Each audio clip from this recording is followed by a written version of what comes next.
Bienvenidos a todos. La verdad es que nos sorprendió la cantidad de gente que se sumó. Este ciclo Biná ha ido creciendo. Este es el último ciclo del año. Vamos a tener teóricamente 3 clases. Vamos a ver si alcanzamos en esas 3 clases para ver lo que queremos ver. Y elegimos un tema que estaba en el aire. ¿Por qué elegimos el tema este? Porque mucha gente de la comunidad leyó este libro, El secreto de Spinoza. Desde hace un año hay gente que me está recomendando leer este libro. No le tenía mucha fe, esa es la verdad. Había leído el de Yalom, que se llama El enigma Spinoza o El problema Spinoza, y me gustó mucho. Y cuando alguien me recomendó este libro, yo no sabía de qué se trataba. Y como el autor no lo conocía y yo no leo novelas, soy pésimo lector de novelas, no le di mucha atención. Pasaron varios meses y otra persona me dijo, estoy leyendo este libro, y otra persona me dijo, estoy leyendo este libro, hasta que al final mi querido Gerardo, que no sé si está, pero va a estar en un ratito, hizo lo que alguien hace para que otra persona lea un libro. ¿Qué hace? Se lo regala. Entonces me lo regaló para mi cumpleaños, casi con la obligación de leerlo. Me lo leí en 4 sesiones, ¿sí? Y dije, esto está en el aire, vale la pena establecer una conversación. ¿Por qué vale la pena establecer una conversación? ¿Y por qué le puse el título Un Rab lea a Spinoza? Porque teóricamente, ¿se puede leer a Spinoza? No se podría leer. ¿Por qué? Porque tiene un jerem. Hay una historia interesante de un rabino en Buenos Aires, un rabino ortodoxo, que leía a Spinoza en el único lugar que se pueden leer las cosas impuras, que es el baño. Entonces, en el baño tenía la biblioteca de cosas impuras. Era el único lugar donde podía leer este tipo de texto. A pesar de eso, vamos a ver en un ratito si es correcto. Esta es la firma de Spinoza, lo que se cree que es la firma. Hay una gran discusión acerca de qué quiere decir el nombre de Spinoza, si tiene que ver con espinas. Vamos a ver en alguna de las estatuas que hay en Ámsterdam si tiene que ver con eso, o de Spinoza quiere decir para algunos autores de España también, ¿sí? Que el origen de su apellido tiene que ver con España. ¿Qué es lo que vamos a hacer? ¿Qué puede aportar este ciclo? Si ustedes ponen en YouTube va a haber decenas de clases de Spinoza, seguramente con académicos con más profundidad de la que vamos a poder ver nosotros. Cuando uno estudia historia de la filosofía y le toca filosofía moderna, los grandes autores son Descartes, Hegel y Kant y alguno más. Y Spinoza se ve en forma bastante marginal. A lo mejor una clase, a lo mejor 2 clases. Solamente se estudia Spinoza como algo específico cuando uno hace un posgrado o se dedica académicamente a eso. Lo mismo pasa con Rambam. Rambam en las universidades se estudia, pero casi como una nota al pie de página. ¿Sí? Por ejemplo, hay un famoso libro de filosofía medieval que tiene 500, 700 páginas y Rambam tiene media página. ¿Sí?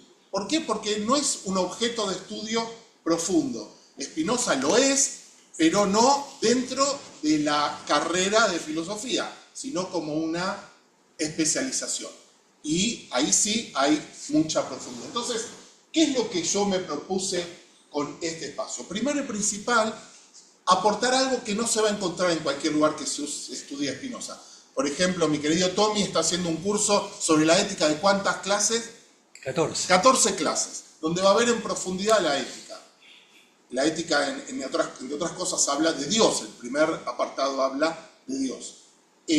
Lo que yo quiero hacer cuando hablemos de eso es ¿qué pasa en el judaísmo con lo que él dice? ¿Qué pasa con otros autores judíos? ¿Qué pasa con autores judíos que están alineados con Spinoza? ¿Y qué pasa con autores judíos que están en contra de Spinoza? O sea, ver algo más específico, algo que hay que ir a buscarlo. Lo mismo cuando veamos de la Torá, etc. Inclusive, una pregunta es, ¿tenemos que hablar de Spinoza en las comunidades? ¿Podemos hablar de Spinoza en las comunidades? En algunas comunidades le van a decir prohibido. Hace algún tiempo, en alguna comunidad, le preguntaron al rabino si podía leer a Yuval Harari y el rabino le dijo, no, yo creo que la Edad Media terminó, entonces nosotros leemos lo que queremos, ¿sí? Y si leemos lo que queremos nos puede producir alguna pregunta o alguna situación de, como dice Maimónides, de perplejidad. Entonces las comunidades nos tenemos que hacer cargo de eso. Si el tema está en el aire, si todo el mundo está leyendo, ¿la comunidad qué tiene que hacer? Decir no leer Spinoza o decir leámoslo juntos. Veamos qué podemos aprender. Veamos qué cosas están alineadas y qué cosas no están alineadas. Por eso, a partir de esta experiencia que yo conté hace un rato, me pareció lo más hermoso que podemos hacer es traer al autor, ponerlo en el medio de la conversación y después cada uno que tome sus decisiones personales.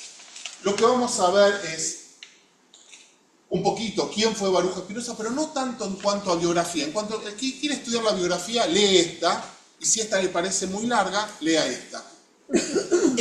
Estas son 3 biografías de 1600 y 1700 con personas que conocieron a Spinoza, donde se basó este autor.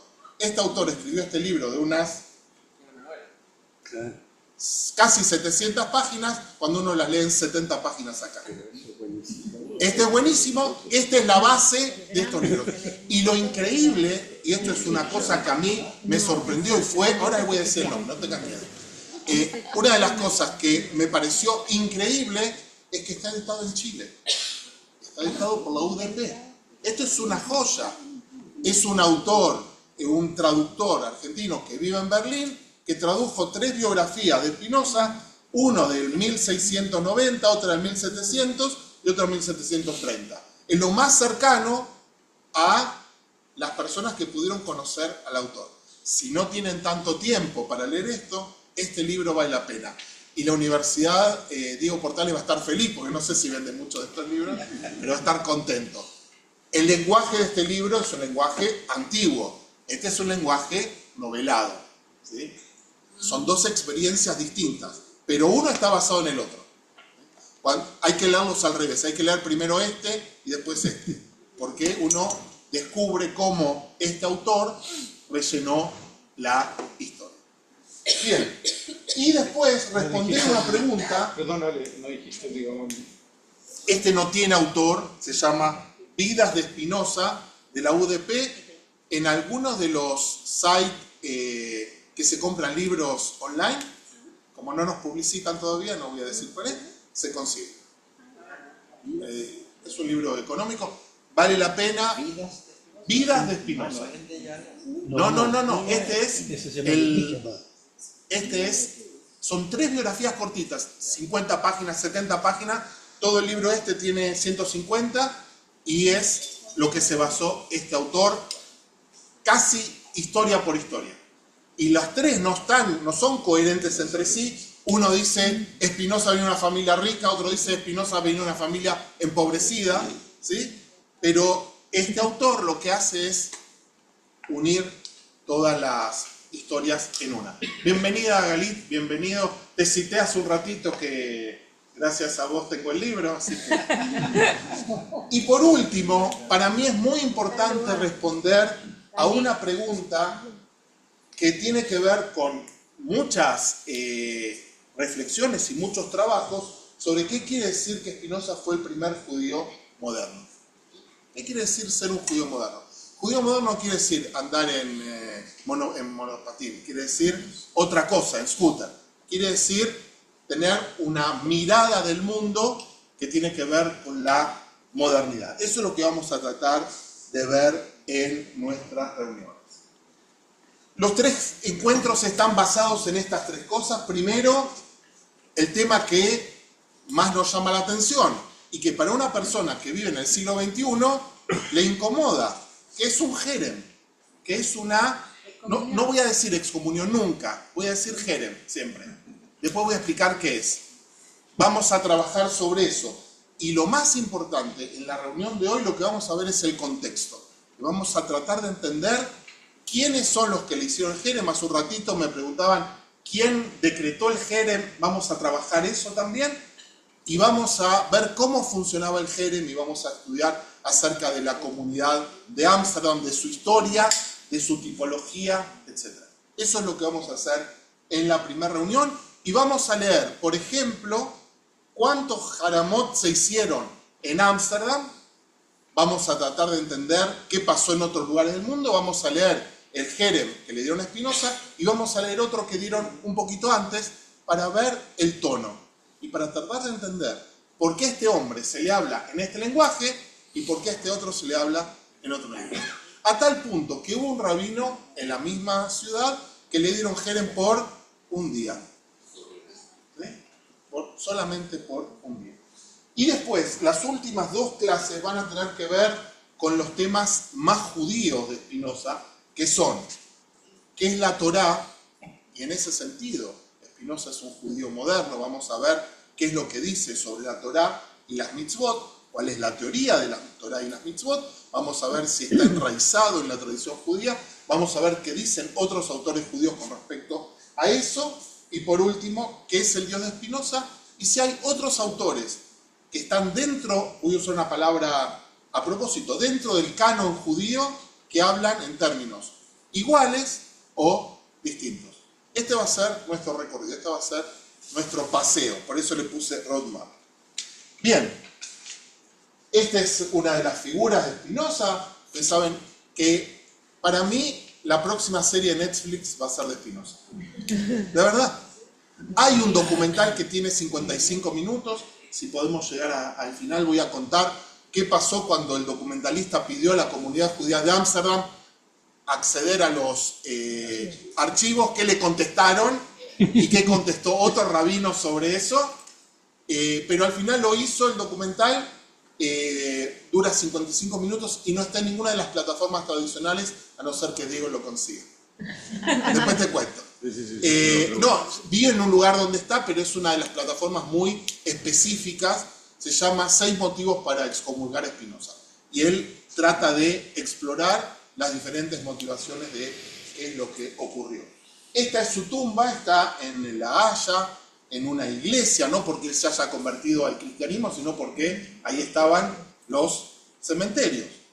Y en el escrito que hay aquí en el medio dice una palabra que aquellos que leyeron este libro se repite constantemente, que él se decía a sí mismo en los momentos complejos que era Caute. Muy bien, que tenía que ser cauto.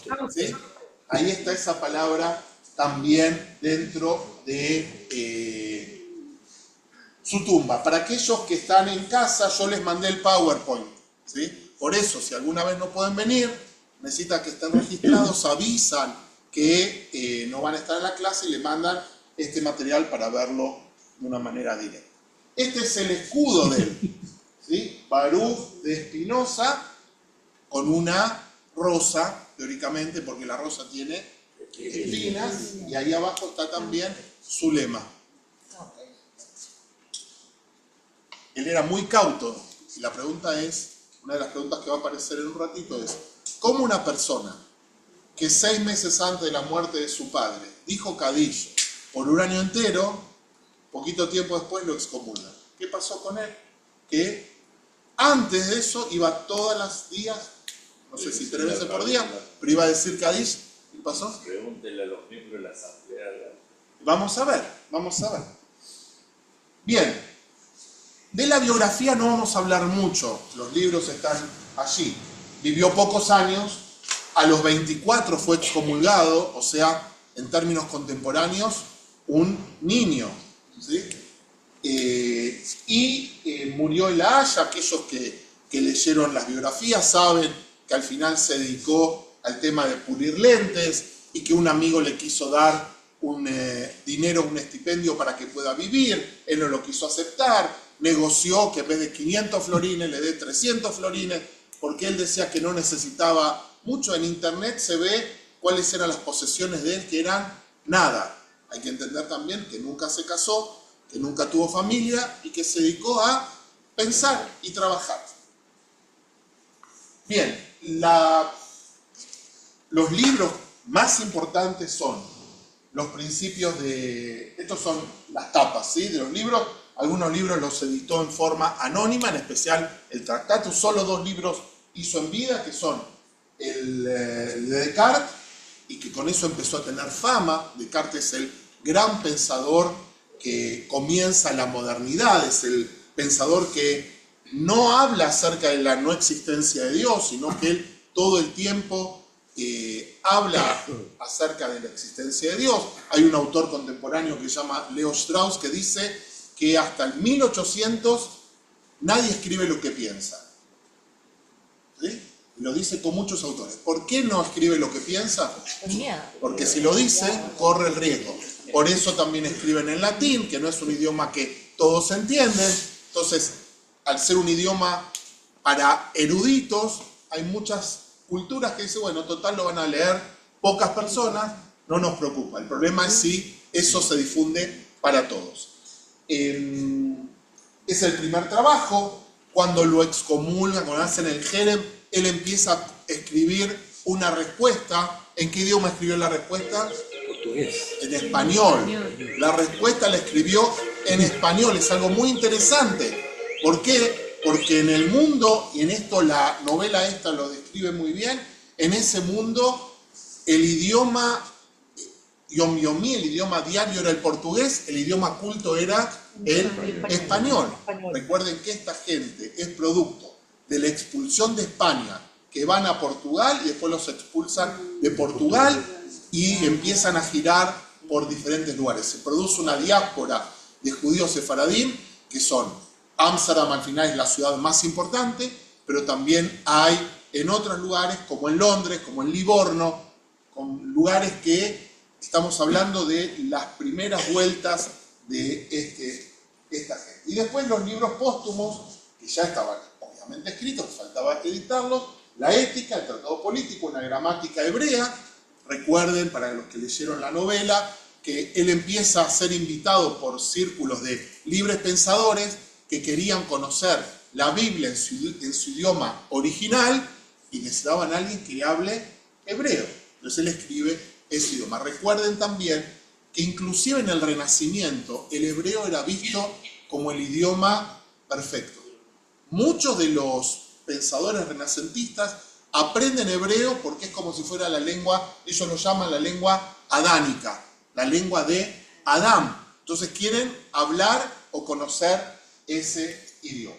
Lo interesante es que muchos de estos libros, todos los libros fueron incluidos en el índice, lo que llama el índex de los libros prohibidos, los libros que no hay que leer. Los libros tenían que tener un sello diciendo este libro sí se puede leer, este libro no. Por eso decir en el siglo XXI qué libro se puede leer y qué libro no, a mí me parece una barbaridad. Pero bueno, depende de donde esté parado. Bien, yo quiero empezar con un famoso cuadro que quiero que le presten atención un instante. Nuestro ejercicio va a ser, ahora vamos a ver este cuadro, que es un cuadro que describe el Jerem de Spinoza, y lo vamos a ver después de casi una hora para ver qué vemos después. ¿Ok? Si está medio oscuro, pido perdón. Rabino asustado.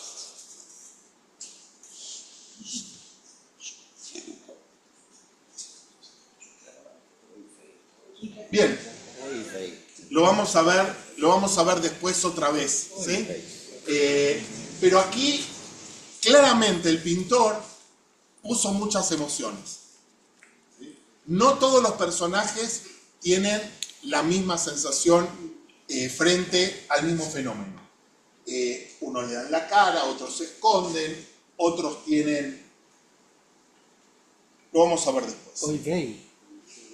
Hoy ve, claro, u otras cosas peores.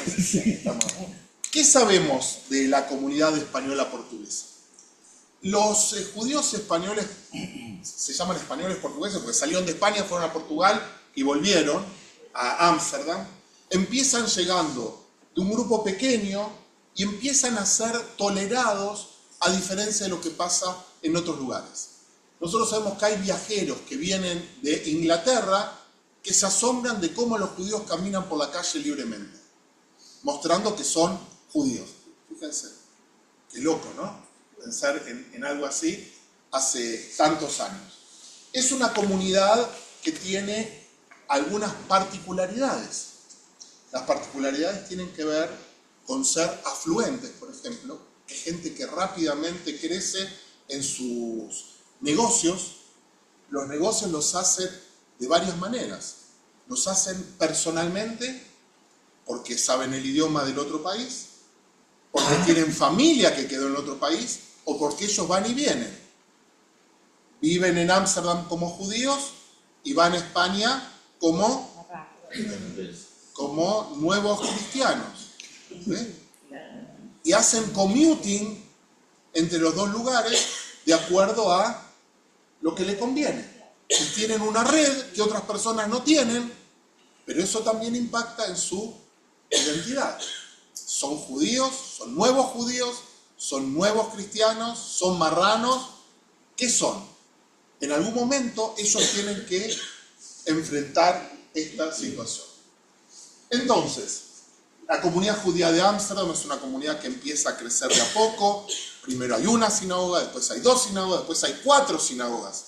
Una de ellas se funde con la otra. ¿Les suena? Parece la historia de aquí. Pero la comunidad donde va Espinosa es una comunidad muy afluente. No es el edificio actual. Aquellos que estuvieron en Ámsterdam y conocen la comunidad española portuguesa, no es ese el edificio donde fue el Herendel, fue esa comunidad, pero no ese edificio. ¿Se entiende? El edificio se construyó ya cuando él no estaba perteneciendo a esa comunidad. Es una comunidad de ex-marranos, y esto es muy importante. Pero no son ex-marranos que vivieron 2 años diciendo que son cristianos por fuera y diciendo que son judíos por dentro. Pasaron 100 o más años. O sea, son varias generaciones que viven en este juego de una doble identidad. Y algunos, cuando viven como cristianos, viven su cristianismo en forma auténtica. Son cristianos verdaderos, que la Inquisición los empuja a una situación compleja. Pero en algún sentido, algunos de ellos, inclusive, tenemos datos que algunos, cuando fueron a vivir a lugares donde podían profesar su judaísmo, no lo hicieron, prefirieron seguir siendo cristianos. Y hay algunos que iban y volvían hasta que la comunidad, después vamos a leer algunos documentos de la comunidad, dispuso, por ejemplo, que si un hombre no tenía el Brit Milá, no podía participar de la vida judía. ¿Sí? Y vamos a entender qué quiso decir eso. Algunos sostienen que eso era como decir, definite.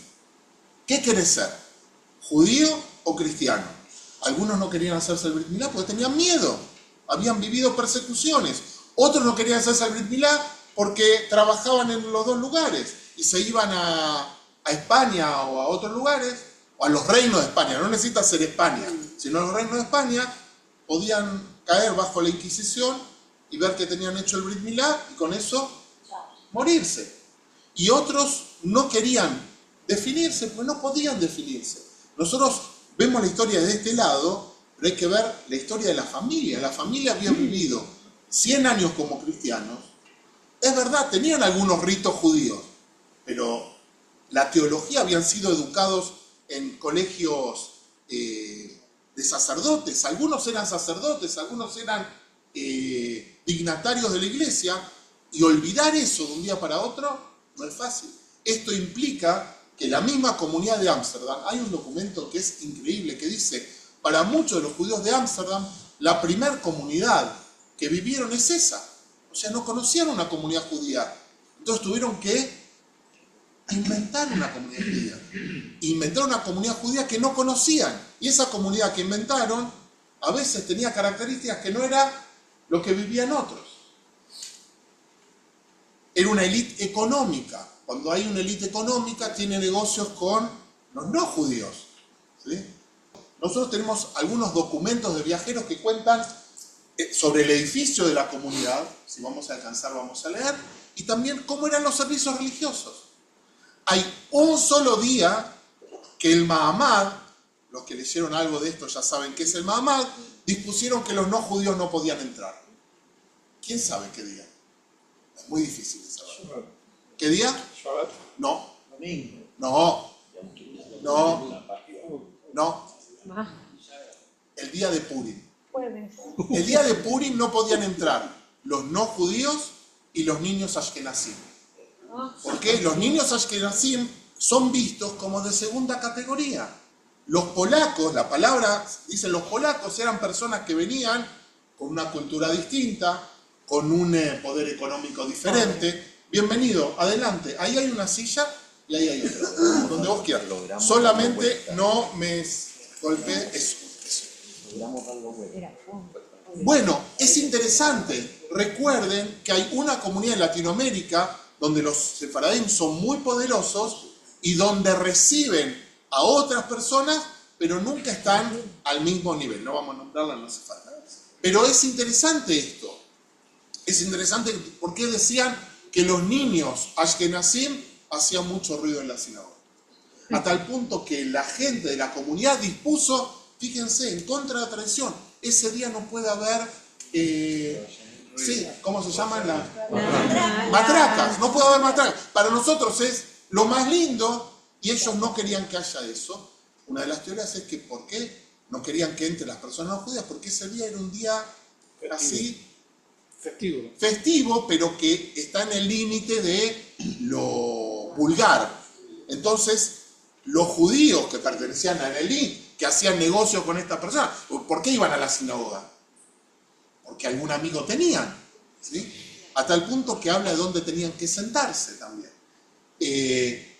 No querían que vengan en un día que los vean como, en yiddish se dice prostes, ¿sí? Como alguien ordinario. Entonces el día de Purim es un día que para quien viene de afuera y lo ve por primera vez dice, están todos locos. Y encima en algunas sinagogas avisen un poquito. Entonces es voy a utilizar una palabra muy importante, es un decorum, una estética que frente al decorum calvinista es complicado. Yo pensé que toda la reflexión sobre el decorum empezó con los judíos alemanes, con la Reforma, pero empieza con ellos. Ellos quieren tener un servicio ordenado.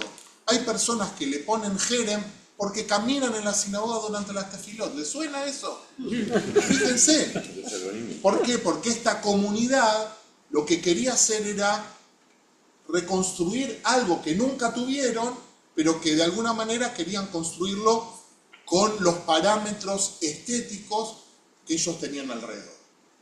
Uno de los autores más importantes estudiosos sobre esto, se llama Yosef Kaplan, y otro se llama Steven Nadler, que son los académicos que se dedican toda su vida a esto. Una de las cosas que dicen, los judíos también iban a la iglesia. Iban a ver cómo eran los servicios, iban a escuchar el órgano, iban a escuchar las prédicas de los protestantes para ver cómo eran. No es que querían convertirse, pero tenían una identidad más fluida y querían imitar la estética que ellos veían. A nosotros nos pasa, a mí la estética de la sinagoga ashkenazí, donde todos gritamos a la vez, me encanta, pero cuando viene alguien de afuera, dice, esto no es un servicio religioso, esto es un gallinero. ¿Sí? ¿Se entiende lo que digo? Pero así es nuestra tradición. La tradición no es como la vivió los movimientos liberales. Página tal, pónganse de pie, bajen, tomen asiento. Eso no existía. ¿Cómo era la tradición? La gente viene a la sinagoga, agarra su sidur, empieza a rezar. Hay tefilot que decimos juntos, hay tefilot que decimos separados, ¿sí? Pero el servicio es por momentos colectivo y por momentos individual. Y eso para mí tiene una belleza que pongámonos todo de pie, bajémonos, ¿sí? Miremos para allá. Pierde un poquito de vida. Los viajeros de Inglaterra cuentan eso. Por ejemplo, uno dice, es muy lindo lo que pasa. El Hassán canta muy lindo, canta lírico. Pero mientras tanto la gente está hablando de negocios. ¿Les suena? O sea, los tipos eran buenos observadores, era lo que pasaba. O si no hablan de negocios, hablan, como dicen aquí, cuando uno habla de otra persona. Yasnerai, sí, pero en Ámsterdam no decían Yasnerai. Claro, o sea, y la comunidad lo que quiere, la comunidad no, la élite de la comunidad quiere construir una cosa diferente. Y por eso hay una teoría de que en Ámsterdam hubo 40 personas que pusieron en Jerem, 40, la comunidad que más Jerem puso en la historia de la humanidad, y otros dicen que 200, de acuerdo a cómo se cuenta. Es un número inusitado. ¿Pero por qué es eso? Porque querían tener una disciplina sobre la gente y educarla de una manera determinada para sentirse ellos que eran diferentes. Lo eran en algunos aspectos. Tenían oportunidades que otros no tenían. El tema del comercio con las nuevas Indias, ¿sí? Con América, era algo que ellos tenían ventaja. Muchos de estos judíos españoles y portugueses vinieron a América y tenían parientes. E inclusive algunos de los rabinos primero vino a América y después se fue para allá. Dani. Sí, solamente una pregunta. Toda esta búsqueda de algo ordenado, ¿no? ¿Tendrá algo que ver también por el hecho de tener un trasfondo marrano o de gente cristiano y que quería tratar de decir, miren, nosotros somos muy judíos? Obvio que es así. Por supuesto que es así. Y inclusive muchos de los autores dicen que ellos lo que hicieron es una, yo iba a decir cristianización del judaísmo, pero utilizan otra terminología, a lo mejor la vamos a leer, que es transformar el judaísmo en algo confesional. El judaísmo no es solamente confesional, sino que tiene que ver con pueblo, tiene que ver con otras cosas, y ellos viviendo en un contexto calvinista, en un contexto luterano, en un contexto donde los católicos también están pujando, necesitan construir barreras al estilo de las otras religiones que están alrededor. Porque, como decimos con Mitzrayim salimos en un día, pero para que Mitzrayim salga de nosotros pasaron mucho tiempo. Y también cuando una persona, algunos habrán vivido la conversión como algo impuesto, pero otros lo veían como el acceso a la sociedad abierta, a poder ascender en la escala social. Hay muchas diferentes capas de interpretación de esto. Lo interesante es que estos documentos están en los libros de acuerdo de la comunidad, en las actas de la comunidad, y se conservaron. Uno de ellos es el libro de los acuerdos de Londres, que se puede bajar de internet, que cuentan cómo eran las normas que ponía la comunidad. Por ejemplo, el Hazán no puede hacer anuncios. Y eso es algo sin importancia. Pero, por ejemplo, una de las cosas que dice es nadie puede entrar a la sinagoga con armas. Uno diría, ¿por qué ponen una regla así? Si ponen la regla así es porque la gente entraba con armas. ¿Sí? Vamos a leer más adelante una persona que agarró a puñetazos a los miembros del board, ¿sí? del directorio. No sé si lo merecían, pero este lo agarró a puñetazos. Me parece que la historia no cambia. ¿Perdón? No. Pasó en otras comunidades, pero es interesante cómo está escrito, ¿sí? Al tipo ese lo pusieron en Jerem y dicen, ¿por qué lo pusieron en Jerem? Porque hizo tal y tal cosa. Yo espero que lo podamos leer este año. Bien, entonces, el libro de los acuerdos, y muchos de ellos están escritos en portugués, el libro de Londres está traducido al inglés para que la gente pueda acceder, pero es fascinante entender las cosas que discutían, y este es el contexto donde Spinoza creció. No es en la nada, creció en una comunidad con una historia personal. No solo, ustedes saben que yo sigo una teoría que es que nuestra teología personal está muy influenciada por nuestra biografía. Lo que vivimos impacta en la forma en que vemos la vida y en que vemos la divinidad. Spinoza tuvo muchas pérdidas, se murió la madre, se murió la madrastra, se murió el padre, se murió un hermano. O sea, en una vida joven con muchas pérdidas es inevitable que también eso impacte en su historia y en su visión. Pregunta, ¿cómo se explica que emigraron a Ámsterdam? Fuerte. ¿Cómo se explica que emigraron a Ámsterdam específicamente, donde hay calvinistas y luteranos? Dice que Lutero supuestamente fue bastante... Muy bien, los calvinistas hubo un documento que se llama el de la tolerancia, que mientras no contradigan la fe, la gente podía empezar a habitar ahí. Cuando empezaron a llegar como llegan todos los inmigrantes. Llega uno, le dice, acá se vive bien, vení, ¿sí? Y así se van formando comunidades. Primero comunidades pequeñas y después comunidades que son más grandes y que son toleradas. La ventaja es que la sociedad de Ámsterdam es una sociedad liberal. Liberal siempre y cuando no contradigas los principios de la religión. Por eso, los que leyeron el libro y los que conocen un poquito más, el peor apodo que le pueden poner a Spinoza y a otros es ser ateo. El ateísmo no es tolerado. Podés creer, no creer, creer poco, creer mucho, pero ateo es casi contra la ley. Y en una de estas fotos dice, no la puse, pero dice ateo. Ateo es como el peor, y si leyeron la novela, ¿él qué dice todo el tiempo? Yo no soy ateo, no digan que soy ateo. Y el autor tiene una teoría que eso es para que no lo maten.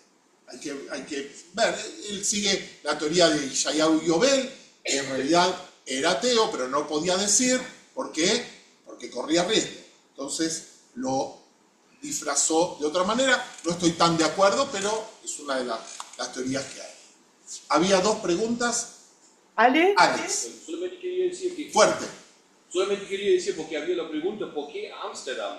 En su momento, cuando los judíos fueron expulsados de España, siempre buscaron normalmente ciudades como en Alemania, Hamburgo, donde había puertos. También había comunidad sefaradí allí, ¿eh? También había muchos españoles que llegaron a Hamburgo y también a otras ciudades que tenían conexión con ríos importantes donde había el negocio. Como ellos tenían muchas conexiones a través de los diferentes países, siempre buscaban estas ubicaciones. Bien, quiero avanzar en dos cosas y después tratar de leer el edicto de expulsión, el edicto de Jerem y otras cosas más.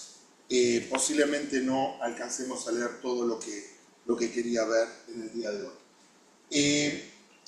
Un ejemplo de cómo transformaron el judaísmo en algo confesional es el tema del Brit Milá. Hay un documento en el libro de los acuerdos que dice todos los judíos que vienen de los territorios que gobierna el catolicismo se tienen que circuncidar si no lo hicieron. Si no se circuncidan, no pueden ser parte de esta comunidad. Y algunos le dan 2 años de tolerancia. Está escrito. Decimos, vengan, los recibimos, queremos que sean parte de nuestro pueblo, pero si no se hacen el Brit Milá, en 2 años, el Brit Milá se transforma en algo así como en un sacramento. Ustedes saben que el Brit Milá no hace que alguien sea judío.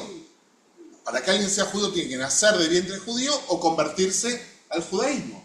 El Brit Milá para el que no nació judío es obligatorio, pero para el que nació judío es absolutamente obligatorio. Pero hay personas, nosotros somos una comunidad de origen alemán, hay familias que cuando llegaron no quisieron hacerle el Brit Milá a sus hijos por temor. Yo conozco familias que después lo hicieron, y una de las cosas que se hace es hacer Brit Milá póstumo.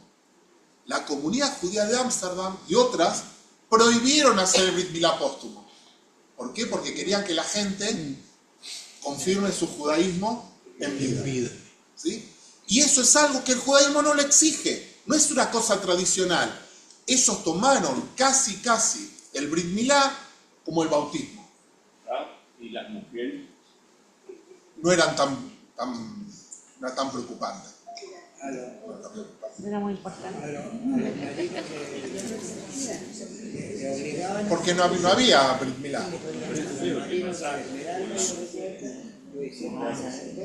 ¿El Brit Milá eran marranos?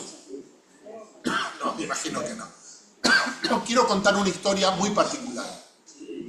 Hay una persona que se llama Enríquez Garcés. ¿Saben quién es Enrique Garcés? Es el abuelo de Benito Spinoza. ¿Sí? De Spinoza. Su nombre hebreo era Bento Señor. Y es una persona que no se hizo el Brit Milá, que vivía en Ámsterdam y en Amberes, iba y venía, y no se había hecho el Brit Milá. A tal punto que se lo hicieron póstumo, pero lo enterraron fuera de los límites del cementerio.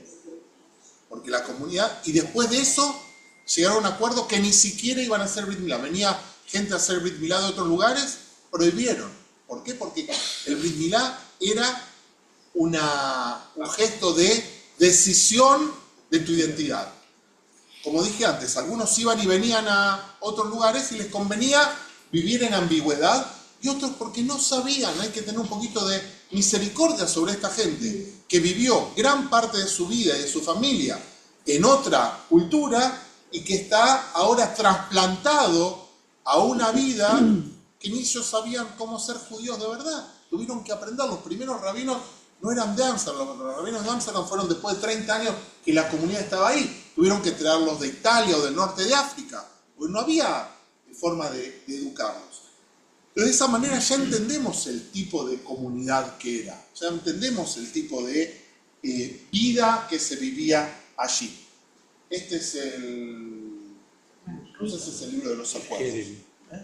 Bien, ¿qué es un jerem? Ahora empieza lo jugoso. La pregunta es, un jerem es una medida disciplinaria de una comunidad. ¿Sí? La pregunta es si es legítimo o no. Yo creo que todo grupo humano tiene derecho a protegerse.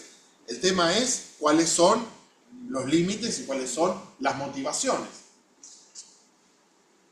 ¿Cuántos haramot se decretaron en Ámsterdam? Yo dije, uno dicen 40, otro dicen 200. Hay dos medidas disciplinarias que están en el material que yo compartí. Uno se llama nidui y otro se llama jerem. Uno es más más laxo y otro es más extremo. Uno es por tiempo y otro es indeterminado. Posiblemente el libro este empieza con el joven Niño Espinosa viendo la retractación que tuvo Uriel da Costa, y Uriel da Costa, pues nosotros sabemos que se termina pegando un tiro. Entonces algunos dicen que eso impactó en su vida. En la novela está muy bien descrito. Nadie sabe si estuvo fehacientemente ahí, pero no importa. La figura estaba rondando por toda la gente. ¿En qué unidad de tiempo? ¿En cuánto tiempo? ¿Los 40, los 200? Yosef Kaplan dice en un periodo muy corto, una cosa muy extraña. ¿Sí? Hay, como dije antes, al rabino Menashe Ben Israel, lo pusieron el jerem en un solo día. Y él se retractó. No, yo te digo... Yo sé, entendí tu pregunta. Pero te digo, por ejemplo, hay jerem que fueron de solo un día, que eran medidas. ¿Y por qué le hicieron el jerem? Porque participó de negocios extraños. Dice el decreto. Es una buena pregunta. Muchos de los jerem que... Bueno, tienen mucho que ver en algún sentido. Si vas en contra de la ética judía, está bien. El tema es si fue así o si fue una cosa más de índole cultural. Por ejemplo, hay una pregunta que hace Steven Nadler sobre el jerem de Spinoza. Él dice que Spinoza, una de las cosas que hizo, y está documentado, el año que murió el padre, fue a las autoridades de Ámsterdam para pedir que le condonen un impuesto porque era huérfano y qué sé yo. Ir a las autoridades no judías por un tema que podía solucionar dentro de la comunidad a veces es visto como algo negativo. Él dice, no por eso le entregaron, no por eso le hicieron el jerem. Algunos sostienen que eso era una motivación. Algunos de los jerem que se entregaron no tenían que ver con cosas judaicas, tenían que ver con cosas políticas, con cosas de otro índole. Bien, hay grandes diferencias entre jerem y nidui. Nidui es lo más pequeño, son 30 días. 30 días, ahora vamos a ver cuáles son las cosas que no puede hacer una persona. Y hay jerem que es por lo que se hizo, y hay otro jerem que es para que no se haga algo. Voy a dar un ejemplo. Por lo que se hizo algo negativo, fuera. Pero, por ejemplo, cuando uno entrega un get, un divorcio, hoy en día se entrega el get y dice, quien anule este get va a tener jerem. ¿Eso para qué es? Para que nadie se entrometa en un tema legal. una vez entregado el get, ya no se puede anular. Se pregunta cuando se va a entregar el get, ¿alguien tiene objeción? ¿Sí? ¿No? ¿No? Ya está. Nadie puede objetar ese get. O sea, hay un get que es por lo que se hizo, perdón, un jerem que es por lo que se hizo y otro para que no se hagan algunas cosas. En el Talmud hay algunos ejemplos de jerem, a algunos rabinos famosos que quisieron fallar de una manera, el Betín lo hizo fallar de otra. Hay uno que, a Joni Ameagel, Joni es una persona que hace un círculo y dice, Dios, no voy a salir de este círculo hasta que no llueva. Y Shimon Ben Shetas, que era miembro de la realeza, vinculado en la época de los Hashmonaim, lo leímos en Masejet Ta'anit, dice, si no fueses Joni Ameagel, te haría un jerem. ¿Sí? Pero hay otro jaramot. Jerem. No, lo otro, lo que caía. Es el nombre de la persona. Es ese que dije, Joni Ameagel. Joni el que hacía círculos. Quiero contar de algunos jerem más contemporáneos. En el año 1772, los Hasidim, que son hoy en día un grupo muy importante del pueblo judío, tuvieron un jerem. El jerem que le hizo el Gaón de Vilna. ¿Sí? Vilna era la Jerusalén de Lituania. Cuando empiezan a haber Hasidim, cuando se empiezan a publicar libros, ¿sí? Tengo el texto por ahí en algún lugar. Yo lo mandé, ese texto. Está en el texto extendido. Quiero leer una sola línea. Dice así, leo la última línea. Dice, deben partir de nuestras comunidades. No debemos darle hospedaje ni casarlos con ellos, ni siquiera ayudarlos en sus funerales. A los Hasidim, que ahora son mainstream. En Lituania. Ahora son mainstream. ¿Por qué se unieron con los contrarios? Hay un dicho que dice, no los une el amor, sino el espanto. Cuando surgió la ilustración y la emancipación, ahí tanto los Hasidim como los Mitnagdim tuvieron un enemigo en común, entonces ahí se unieron contra la modernidad. ¿Cuánto duró ese jerem? Ese jerem, los Hasidim dijeron, a nosotros no nos importa. Tu pregunta es muy importante, es muy importante. Cuando el jerem es efectivo, cuando tiene poder de policía. Cuando se pierde el poder de policía, Spinoza es el primer judío moderno porque lo ponen en jerem y hay un testimonio que dice, bueno, no me importa. Él puede vivir como judío fuera de los muros de la comunidad judía. Él sufrió mucho, ¿no? No por el jerem. Pero se puede. No por el jerem. Se puede fuera de la comunidad. Y en Ámsterdam se podía, en otro lugar, justamente ahí se da las condiciones. Él se fue a vivir con un grupo de libres pensadores, como dije antes, algunos querían financiarle su carrera, le ofrecieron una cátedra en una de las universidades más importantes y él dijo que no, sabiendo que no iba a poder tener libertad de cátedra al final, no iba a poder enseñar lo que él quería. Él sufrió, pero no por no estar entre judíos. Es una buena reflexión. Él, por eso, es un judío moderno. Hay otra persona que le dieron jerem. ¿Quién es? Trotsky. ¿Se imagina lo que dijo Trotsky cuando le dieron el jerem? Sí, súper importante para él.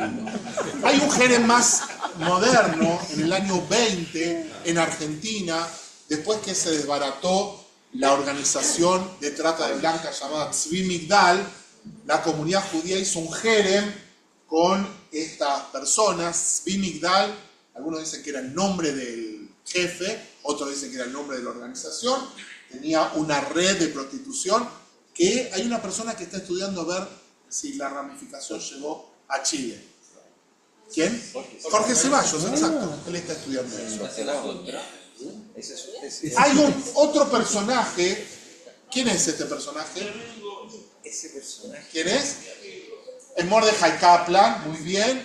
Mordechai Kaplan en 1945 escribió un sidur, ¿sí? Yo creo que está el documento, lo compartí por ahí. Escribió un sidur cuya herejía es decir que el pueblo judío no es el pueblo elegido. En vez de decir ayer Bajarbanu, que nos elegiste, dice que te elegimos y cosas por el estilo. Y los líderes del pueblo, rabinos del Gran Nueva York y alrededores, jefes de yeshivot, líderes hasídicos, eruditos de grandes comunidades, en tal fecha reunidos con el comité de los rabanim y de qué sé yo, a causa del terrible escándalo realizado de manera prepotente y abiertamente insolente por cierta persona llamada Dr. Mordejai Kaplan, al publicar una nueva monstruosidad con el nombre de Sidur de Tefilot, en la que demostró una herejía total, incredulidad de Dios y los principios de la ley de la Torá. Y hay un texto de los profetas, qué sé yo. Dice, por lo tanto, ha decidido por unanimidad y en una congregación unida desterrarlo y ponerle jerem, separarlo de la comunidad de Israel hasta que se arrepienta plenamente de acuerdo con la ley de Israel y las costumbres. Por lo presente publicamos y declaramos por las autoridades del Rey del Universo y por el poder de nuestra Sagrada Torá con total entereza y fuerza de todo el peso de la ley, una prohibición total de este sidur. Y ahora sigue. No debe ser visto ni encontrado en ningún lugar de todo el territorio de Israel. Dice, por la mordedura de la serpiente. Esto es una forma de escribir, porque dice Nahash en hibrid, pero Nahash es serpiente, pero son Rashai Teibot, que quiere decir Nidui, Jerem y Yamata, que son los tres estadios de la separación de la persona. Dice, la maldición de los rabinos que no tiene remedio recae sobre cualquier persona que tenga este sidur en la mano o lo mire. En el año 1945.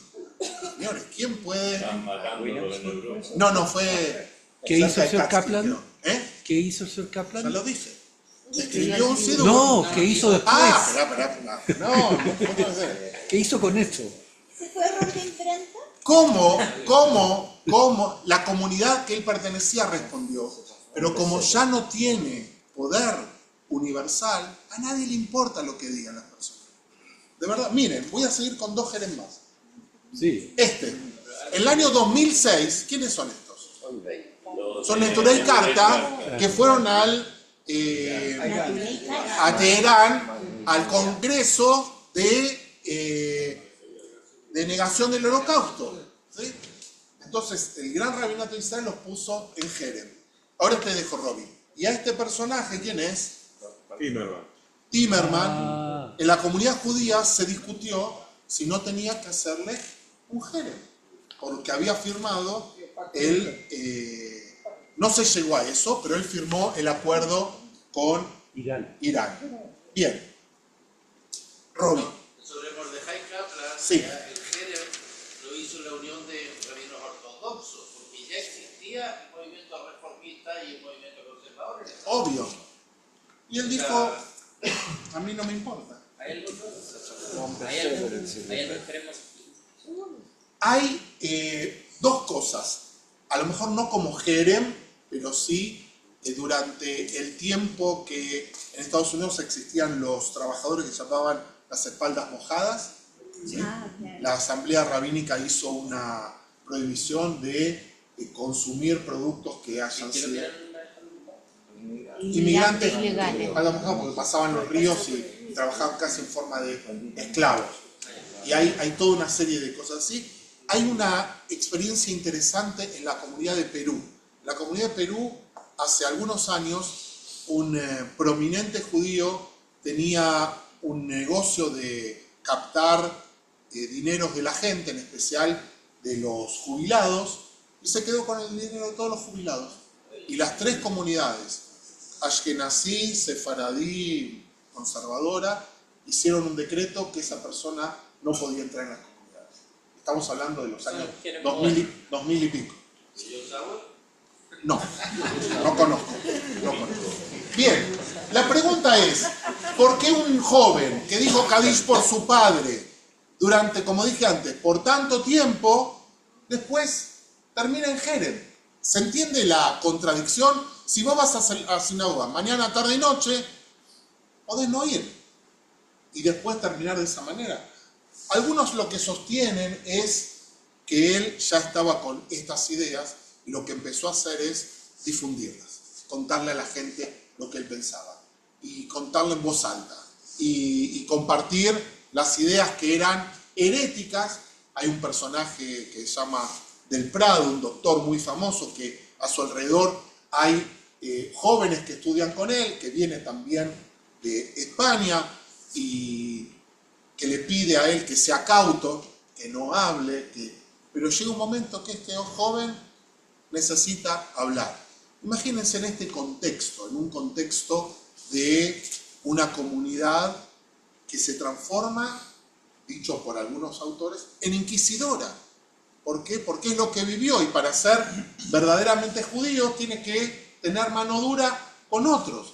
Cuando hay jóvenes brillantes que hacen preguntas y la comunidad no tolera esas preguntas, lo que tiene que hacer es, como dice Foucault, vigilar y castigar. Y pues no tiene otra alternativa. Pablo. Antes, ¿quién fiscalizaba en la práctica que los Jerem fueran así realmente? Bueno, ahora vamos a leer el Jerem. Tenemos 4 minutos. ¿Cómo fiscalizaban? Hay una cosa muy concreta. Él pertenecía a un ámbito, ¿sí? Las comunidades estaban separadas de la... Si bien vivían en una sociedad cosmopolita, el vínculo era de negocio nada más. Cada uno vivía en su comunidad. Su comunidad era el ámbito donde uno respiraba, era como el lugar donde uno era el pez en el agua. El Jerem lo que hace es sacarte de ese lugar. Entonces, con el tiempo, lo que dicen es que fue perdiendo poder de policía y que muchas personas de las comunidades seguían vinculados con los que le habían puesto Jerem. Por eso ya dejaron de hacer Jerem. Y en vez de Jerem empezaron a expulsar a la gente.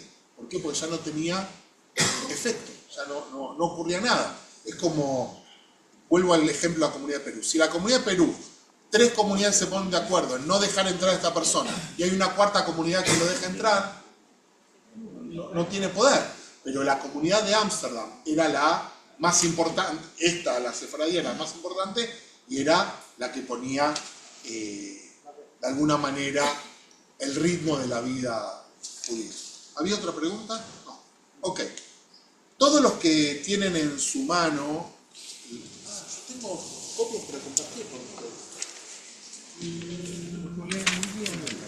No, pero quiero que se lo lleven. Esto. Pero lo mandaste. ¿Eh? ¿Lo mandaste? Sí. Repártanlos, hay como 30. Repártanlos todos. Dividir lo mismo y lo dividimos. Lo que pasa es que la pregunta es si el Jerem terminó. Una de las personas que más amaba a Spinoza es Ben Gurión. Ben Gurión es un personaje muy interesante desde el punto de vista intelectual y él era alguien que con la religiosidad tenía cero. Hay una historia de Ben Gurión que yo amo. El diario Dabar publica, Dabar ya no existe. El diario Dabar, ¿ya se terminaron todas? Sí. ¿Vendiste todas? No, mira, ahí O sea, por está. allá. Perfecto.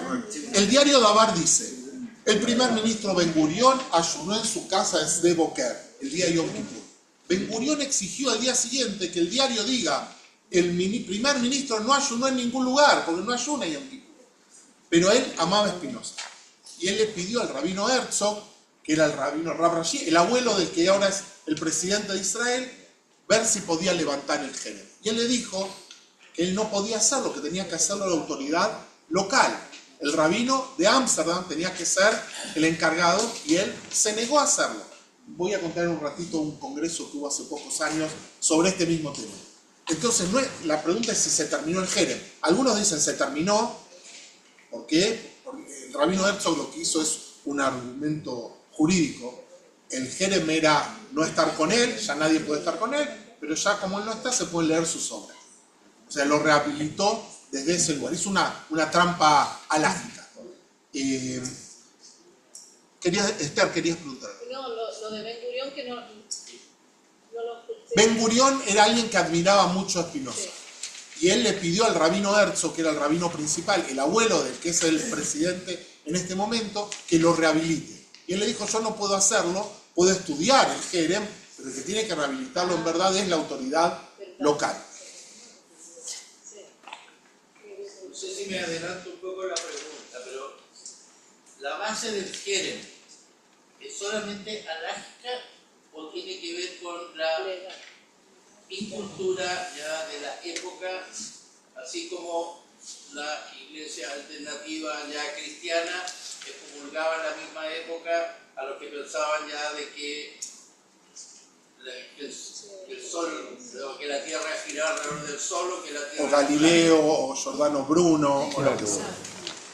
En realidad el Jerem de Spinoza tiene que ver con sus ideas, y cuando volvamos a ver el cuadro vamos a conversar sobre eso. No eran ignorantes los que hicieron el Jerem se hace en base... ¿Quién declaró el Jerem? Lo hace el Mahamad, lo hace el board de la comunidad, por consejo, no por consejo, sino después de haber escuchado la opinión de los rabinos. Los rabinos se encuentran con Spinoza y le dicen: vos pensás esto, hay 2 o 3 temas que son la inmortalidad del alma, los ángeles, y qué sé yo qué otro tema, el tema de Dios posiblemente, o de la Torá, y él dice: yo creo esto. Entonces después le dicen: arrepentite, tenés 30 días, tenés otros 30 días, y el Jerem no se pronuncia frente a Spinoza. Spinoza no está cuando dan el Jerem, pero tiene que ver con lo teológico. Pero lo teológico, ahora te dejo, lo teológico nunca es teológico solamente. Lo teológico es político, social, disciplinario, tiene muchas otras capas, ¿no? Entonces, inclusive hay un rabino que discute en Ámsterdam, muchos años después, que no es el Mahamad el que tiene que declarar el Jerem, tiene que ser el Beit Din. Hay una discusión de autoridad. ¿Qué es el Mahamad es el directorio de la comunidad. Hay una discusión de poder, ¿quién es el que manda? Los rabinos dicen: esto es un tema exclusivamente religioso, y el Mahamad dice: este no es un tema religioso. ¿Por qué? Porque esto nos puede traer complicaciones con las autoridades donde estamos viviendo. ¿Se entiende la tensión? No es el caso de Spinoza, pero ¿qué pasa con la descendencia de los que te dijeron? ¿Tampoco pueden entrar a la comunidad? Sí. Lo que no pueden hacer es hablar con el que tiene el Jerem. Eso es parte Pero de... si antes de eso eran esposas e hijos... No tienen problemas si es que cumplen el Jerem. Los hermanos de Spinoza no tuvieron problemas. No fueron excomulgados, es la persona. Tendría que separarse y los hijos irse a Así es. Bien. Yo quiero... ¿Cuánto peso tenía en el Jerem de Spinoza el tema político, pero no el político judicial como el que nombraste, sino el político país, como en el fondo resguardar? Porque Spinoza no había escrito ningún libro hasta ahí. Nada. Era un cabro joven, ¿no es cierto? Solamente dijo cosas o compartió ideas, no había dicho, o se habrá burlado de algo. Exacto, y no había llegado a las conclusiones que conocemos. Pero en ese minuto, la situación de la comunidad judía era delicada. Entonces, por lo tanto, había que dar una señal política al gobierno de la época. Bien. Al final de este libro, el autor se juega por algunas teorías. Pero esta no es la autoridad. Y Yeshayahu Yobel discute esto, si es por política, si es por religión. Él dice que lo político está abajo. Él dice, tiene más que ver con la construcción de una comunidad y poner límites para que la comunidad no se desbande. O sea, política más que externa es interna. Eso es lo que él se juega, es una de las teorías. Hay un tema teológico, hay un tema disciplinario, hay un tema político de adentro y de afuera. Hay algunos que dicen todavía los judíos querían volver a Inglaterra en el mismo momento que estaba Spinoza recibiendo el Jerem. Había un delegado de la comunidad negociando la vuelta de los judíos a Inglaterra, que habían sido expulsados. Entonces no querían hacer una de las teorías. Muchos de los académicos dicen que eso está bajo en el nivel de probabilidades. Yo lo que entiendo Son más de las y media. Están cuando una persona empieza con ideas como más renovadoras, que cree que va a producir cambios dentro de la comunidad, y que eso es lo que me imagino que están recordando, como decir, no queremos seguir tal cual, ya no. Ya más Es así, lo interesante es que es una comunidad que se reinventó también. pero por eso ¿Se entiende? No es una comunidad que originalmente era, sí, por eso mismo, porque como aquí diga, Pechonia. como No era, se transformaron en. Claro, como estuvieron tantos años perdidos, digamos, tratando de llevar esto como medio culto, que iban y venían del cristianismo y todo, era si no resguardamos nuestros límites, nos Esa es una de las teorías. Yo quiero avanzar un poquito en esto y vamos a terminar para ser respetuoso del tiempo. ¿Por qué una comunidad emite un jerem? Frente a amenazas, por temor interno externo, y la pregunta es si eso es una motivación válida el día de hoy. ¿Sí? Más adelante yo quiero que vean otra vez.